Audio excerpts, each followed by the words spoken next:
Hello everyone and सुगम welcome back. तो कैसे हो आप सब? आई होप आप सब अच्छे होगी। स्वागत है आप सभी का आपके अपनी एसपी स्टडी यूट्यूब चैनल पर। तो गाइस, आज हम आपके लेकर आए हैं जो इकोनॉमिक्स का आपका फर्स्ट चैप्टर है, माइक्रो इकोनॉमिक्स एंड इंट्रोडक्शन। तो इस चैप्टर को आज हम पूरा कवर करने वाले हैं। जितने भी आपके इम्पोर्टेंट क्वेश्चन है, जो भी इसमें से इम्पोर्टेंट जो आपके टॉपिक है, वो सारा कुछ आपको पढ़ाया जाएगा। तो वीडियो आपको पूरा देखना है। इस वीडियो को आप बिल्कुल भी स्किप ना करें। पूरा मैं आपको बताऊंगी कौन कौन सी चीज़ें इसमें इम्पोर्टेंट है और कितना आपको पढ़ना। फर्स्ट चैप्टर पूरा इसी वीडियो में आपका कंप्लीट होने वाला है। आपको इधर उधर भागने की ज़रूरत नहीं है। पूरा जितना भी है पूरा यहीं पर मैं आपको कंप्लीट कराकर ही छोड़ूंगी, ठीक है। और इसी तरह से आपके जितने भी चैप्टर हैं, ऑल चैप्टर्स में आपको इसी तरह से पढ़ाने वाली हूँ। तो यदि आप चैनल पर पहली बार आए हो तो चैनल को सब्सक्राइब कर लो, बेल आइकन को भी प्रेस कर देना ताकि वीडियो की जो भी नोटिफिकेशन हो सबसे पहले आपके पास पहुँचे। तो देखिए, जो आपका फर्स्ट चैप्टर है व्यष्टि अर्थशास्त्र एक परिचय, ठीक है, यही है माइक्रो इकोनॉमिक्स एंड इंट्रोडक्शन। तो 2024 के बोर्ड एग्जाम की अगर आप भी तैयारी कर रहे हो तो वीडियो आपको पूरा देखना है। पूरा चैप्टर आज इस वीडियो में आपको कवर कराने वाली हूँ। तो सबसे पहला जो है कि आर्थिक क्रिया क्या है। सबसे पहले आप सीखो आर्थिक क्रिया क्या है। वेरी वेरी मोस्ट इम्पोर्टेंट ये है, आर्थिक क्रिया किसे कहते हैं, आर्थिक क्रिया की परिभाषा क्या होगी, आर्थिक क्रिया से आप क्या समझते हैं। ये क्वेश्चन बोर्ड एग्जाम में आज किया जाता है, ठीक है। तो इसीलिए पहले मैंने यहाँ पर रखा है। तो देख लीजिए आर्थिक क्रिया क्या है, ओके। तो देखिए, उस क्रिया को आर्थिक क्रिया कहते हैं जिसका संबंध मानवीय आवश्यकताओं को संतुष्ट करने के लिए सीमित साधनों के उपयोग से होता है, ओके। आर्थिक क्रिया हम किसे कहेंगे, जिसका समय यानी जो मानव की आवश्यकताएं हैं, उन आवश्यकताओं की पूर्ति करने के लिए जो हमारे पास रिसोर्सेस हैं, जो साधन हैं, वो कम हैं। तो सीमित साधनों के उपयोग से, जो साधन है रिसोर्सेज जो कम है, उनके सीमित साधनों के उपयोग से जो हमारी क्रिया करते हैं उसी को हम बोलते हैं आर्थिक क्रिया। आर्थिक यानी पैसे से रिलेटेड, ठीक है। तो आर्थिक क्रिया क्या है, अच्छे से समझ आ गया। उस क्रिया को हम आर्थिक क्रिया कहेंगे जिसका संबंध मानवीय यानी जो हम लोग हैं उनकी आवश्यकताओं को संतुष्ट यानी आवश्यकताओं की पूर्ति करने के लिए सीमित साधनों के उपयोग से होता है, वो हो जाती है आर्थिक क्रिया। क्लियर हुआ इतना? देखिए, सभी आर्थिक क्रियाएं आय सृजित नहीं करती, अर्थात यह आवश्यक नहीं कि आर्थिक क्रिया द्वारा सदैव आय का सृजन हो। आर्थिक क्रिया में आय का सृजन हो भी सकता है और नहीं भी, ओके। अब इसके बाद आपका आता है कि आर्थिक क्रिया के प्रकार। कई बार ये क्वेश्चन पूछा गया है। तो जो भी इस चैप्टर से आपका इम्पोर्टेंट है पूरा कुछ आपको पढ़ाया जाएगा, ठीक है। तो आर्थिक क्रिया के प्रकार देख लीजिए।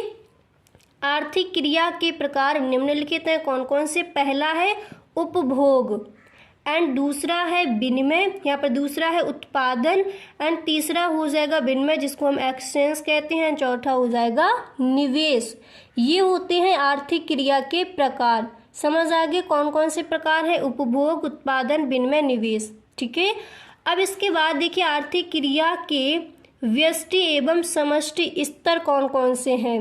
मतलब जो भी आपका चैप्टर है पूरा चैप्टर आपको इस वीडियो में समझाया जाएगा कि आखिर आपका जो फर्स्ट चैप्टर है व्यष्टि अर्थशास्त्र का एक परिचय, आखिर इसमें है क्या, और इस चैप्टर में कौन कौन से क्वेश्चन हैं जो आपके बोर्ड एग्जाम के लिए इम्पोर्टेंट है, वो भी आपको बताया जाएगा। तो आपने सीखा कि आर्थिक क्रिया क्या है। आर्थिक क्रिया very very most important question है, तो अच्छे से आपको तैयार कर लेना है। अब यहाँ पर देखिए आर्थिक क्रिया के व्यष्टि एवं समष्टि स्तर। तो बोर्ड एग्जाम में तो क्वेश्चन इससे नहीं बनता, कभी कभार जो विकल्प आपके होते हैं तो विकल्प बना दिए जाते हैं, तो इसको भी आप समझ लीजिए। पर जो आर्थिक क्रिया है, आर्थिक क्रिया क्या है, आर्थिक क्रिया की परिभाषा, वो आपका क्वेश्चन आज किया जाता है, ओके। अब यहाँ पर देखिए आर्थिक क्रियाओं का अध्ययन व्यक्तिगत स्तर अथवा संपूर्ण अर्थव्यवस्था के स्तर पर किया जा सकता है, ठीक है। आर्थिक क्रियाओं के अध्ययन के संदर्भ में ही नॉर्वे के प्रसिद्ध अर्थशास्त्री रेगनर फ्रिश ने अर्थशास्त्र को दो प्रमुख शाखाओं में बांटा है। अर्थशास्त्र को जो आपका माइक्रो और मैक्रो इकोनॉमिक्स है उसको किसने दो भागों में बांटा है?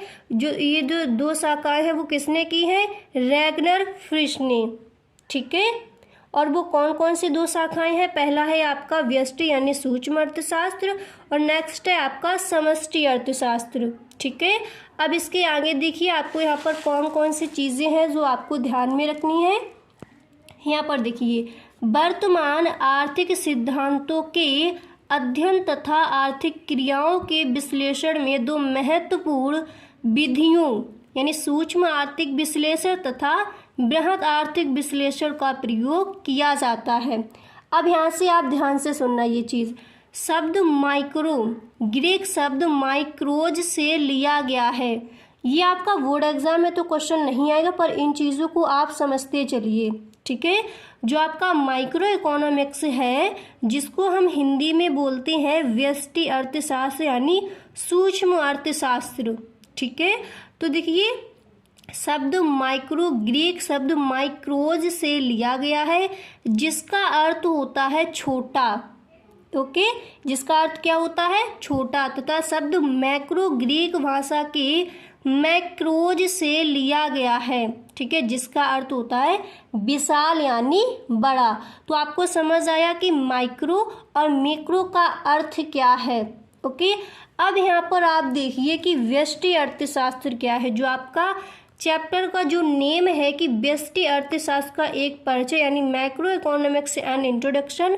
तो देखिए व्यष्टि अर्थशास्त्र आखिर है क्या? अब यहाँ पर देखिए, तो व्यष्टि अर्थशास्त्र केवल एक व्यक्तिगत इकाई की आर्थिक क्रियाओं का अध्ययन किया जाता है।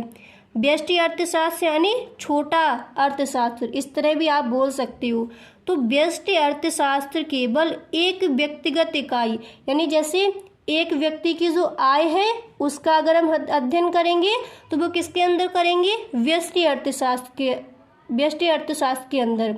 और यहीं पर अगर हम कहें पूरे देश की जो आय है, पूरे राष्ट्र की जो आय है, अगर हम उसका अध्ययन करेंगे तो वो हो जाता है हमारा समष्टि अर्थशास्त्र, जिसको हम हिंदी में बोलते हैं विशाल अर्थशास्त्र, इस तरह भी बोल सकते हैं। तो व्यष्टि अर्थशास्त्र समझ आया? व्यष्टि अर्थशास्त्र केवल व्यक्तिगत इकाई की आर्थिक क्रियाओं का अध्ययन किया जाता है। देखिए उदाहरण के लिए इसको आप समझिए, अब आपको अच्छे से यहाँ से आपको क्लियर हो जाएगा। ठीक है, एक उपभोक्ता का व्यवहार, तो ये किसके अंदर इसका अध्ययन किया जाएगा? व्यष्टि अर्थशास्त्र के अंदर। एक उत्पादक अथवा एक फर्म द्वारा उत्पादन क्रिया आदि अनेक ऐसी आर्थिक क्रियाएं हैं जो व्यक्तिगत आर्थिक इकाई से संबंधित है जिनका अध्ययन व्यष्टि अर्थशास्त्र में किया जाता है। ठीक है, अब इसके बाद देखिए व्यष्टि अर्थशास्त्र की परिभाषा को अब आप समझिए कि व्यष्टि अर्थशास्त्र की परिभाषा क्या हो जाएगी। ओके, तो देखिए व्यष्टि अर्थशास्त्र की परिभाषा बोल्डिंग के शब्दों में, ये आपके अर्थशास्त्री हैं तो देखिए इन्होंने व्यष्टि अर्थशास्त्र की परिभाषा को किस तरह समझाया है। तो सूक्ष्म अर्थशास्त्र, व्यष्टि अर्थशास्त्र को हम क्या बोल सकते हैं? सूक्ष्म यानी छोटा अर्थशास्त्र। तो सूक्ष्म अर्थशास्त्र आर्थिक विश्लेषणों की वह शाखा है जो व्यक्तिगत इकाई के आर्थिक व्यवहार का अध्ययन है, ना कि इकाइयों के समूह का। ठीक है, तो जो आपके बोल्डिंग है उन्होंने व्यष्टि अर्थशास्त्र की परिभाषा को इस तरह से बताया है। अब इसके बाद यहीं आप देख लीजिए समष्टि अर्थशास्त्र यानी मैक्रो इकोनॉमिक्स क्या है। तो देखिए समष्टि अर्थशास्त्र संपूर्ण अर्थव्यवस्था के, यहाँ पर आप समझिए समष्टि अर्थशास्त्र संपूर्ण अर्थव्यवस्था के स्तर पर आर्थिक क्रियाओं का अध्ययन करता है। अब उदाहरण देखिए अच्छे से आपको समझ आएगा कि समष्टि अर्थशास्त्र में राष्ट्रीय आय, ठीक है, समष्टि अर्थशास्त्र में राष्ट्रीय आय, और अगर यहीं पर हमारा व्यष्टि अर्थशास्त्र होता तो एक व्यक्तिगत आय की इकाई का अध्ययन करते। ठीक है, और ये समष्टि अर्थशास्त्र तो राष्ट्रीय आय, राष्ट्रीय बचत, राष्ट्रीय विनियोग, कुल रोजगार, कुल उत्पादन जो भी है तो ये हो जाएगा समष्टि अर्थशास्त्र के। इन सभी का अध्ययन हम समष्टि अर्थशास्त्र के अंतर्गत करते हैं। ठीक है, कुल उत्पादन, सामान्य कीमत स्तर आदि को अधिकतम करती है। इस तरह से हो जाएगा आपका समष्टि अर्थशास्त्र। अब यहाँ पर देखिए समष्टि अर्थशास्त्र की परिभाषा प्रोफेसर वोल्डिंग के शब्दों में, यानी आपने व्यष्टि अर्थशास्त्र की परिभाषा को समझा कि व्यष्टि अर्थशास्त्र की परिभाषा किस तरह से दी गई है। अब आप समझिए कि समष्टि अर्थशास्त्र की परिभाषा को किस तरह से वोल्डिंग जी ने बताया है, जो आपके अर्थशास्त्री है। तो देख लीजिए, इन्होंने कहा है कि व्यापक अर्थशास्त्र व्यक्तिगत मात्राओं का अध्ययन नहीं करता। ठीक है, व्यापक अर्थशास्त्र व्यक्तिगत मात्राओं का अध्ययन किसमें करेंगे, जो हमारा था माइक्रो इकोनॉमिक्स। ठीक है, उसके अंदर हम व्यक्तिगत मात्राओं का अध्ययन करेंगे, पर ये है हमारा मैक्रो इकोनॉमिक्स। तो इसके अंदर इन्होंने इसी तरह बताया है, मतलब इन्होंने अपनी भाषा को एकदम चेंज करके बता दिया, बात वही है, बस घुमा फिरा के यहाँ पर बताया गया है। ठीक है, तो व्यापक अर्थशास्त्र व्यक्तिगत मात्राओं का अध्ययन नहीं करता, बल्कि इन मात्राओं के समूह का अध्ययन करता है। और अभी मैंने आपको व्यष्टि अर्थशास्त्र की जो इन्होंने परिभाषा दी थी, यहाँ पर देखिए दोबारा से, यहाँ पर इन्होंने क्या कहा था, ये वाली देखिए आप व्यष्टि अर्थशास्त्र में, कि जो व्यक्तिगत इकाई के आर्थिक व्यवहार का अध्ययन है, ना कि इकाइयों के समूह का। और जो हमारा समष्टि अर्थशास्त्र है उसमें बताया गया कि व्यापक अर्थशास्त्र व्यक्तिगत मात्राओं का अध्ययन नहीं करता, बल्कि इन मात्राओं के समूह का अध्ययन करता है। ठीक है, और देखिए व्यक्तिगत आयों का नहीं।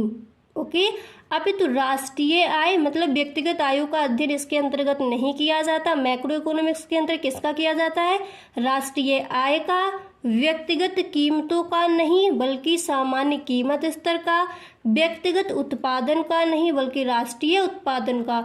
अब देखिए जो व्यक्तिगत उत्पादन है इसका अध्ययन किसके अंदर करेंगे, माइक्रो इकोनॉमिक्स के अंतर्गत करेंगे। और जो यहाँ पर देखिए दिया गया है कि राष्ट्रीय उत्पादन का अध्ययन किसके अंतर्गत करेंगे, मैक्रो इकोनॉमिक्स के अंतर्गत। ठीक है, इतना समझ आया।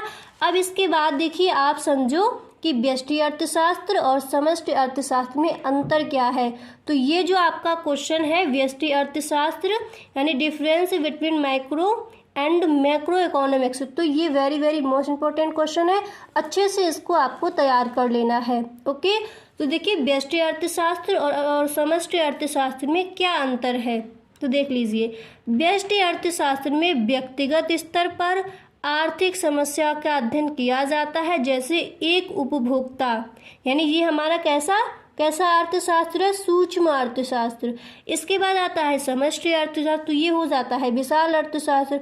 तो समष्टि अर्थशास्त्र में संपूर्ण अर्थशास्त्र की आर्थिक इकाइयों का अध्ययन होता है, जैसे राष्ट्रीय आय, कुल उपभोग, मतलब वही चीज़ें आपने डेफिनेशन में सीखा, वही चीज़ें वही यहाँ पर बताएगी, वही आप इसके हो जाएंगे अंतर, है ना।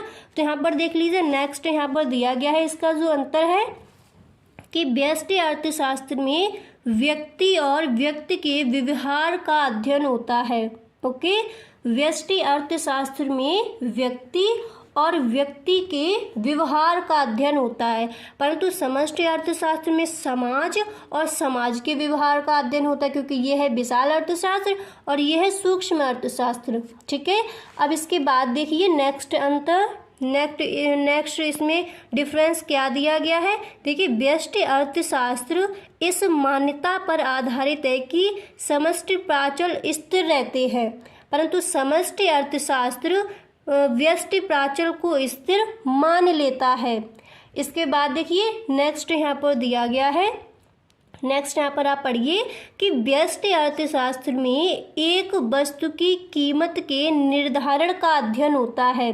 ओके, व्यष्टि अर्थशास्त्र में एक वस्तु की कीमत के निर्धारण का अध्ययन होता है, परंतु समष्टि अर्थशास्त्र में सामान्य कीमत स्तर का अध्ययन होता है।